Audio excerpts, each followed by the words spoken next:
I want you to step into the future for a moment, and I want you to imagine that you're standing in heaven, you're looking down, and it's the day of your funeral. And in this moment, you are shown two different scenarios of that day.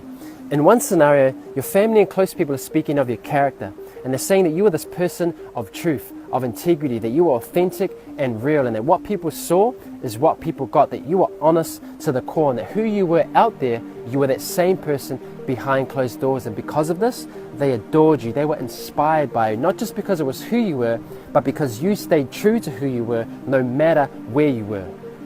In the other scenario, your family and close people are speaking about your reputation. Now, they say that you had a great reputation, that you had a lot of admiration, influence, and following in the public arena. But behind closed doors, you were somebody quite different. Your attitudes were different, your behaviors were different. The way that you presented yourself in the public eye was quite different from how you lived in the private eye. There was a contrast, there was an inauthenticity in your life. Now, of these two scenarios, which would you prefer more on that day? And this is good to know because it can help to shape your life to be able to live that life right now. Because you see, everybody has these two things, character and reputation. Now, your reputation is who the public and outside people think you are, but your character is who your family and close people know you are. Your character is who you truly are. The problem today is that too many people are seeking first to try and establish a certain reputation about themselves instead of cultivating their character, who they truly are, first. Many people are trying to be somebody that they're not, or portray something that they're not. And there's nothing wrong with wanting to be somebody or be something. But if it's at the cost of your character, who you truly are, then it's going to create unnecessary stress and difficulty in life.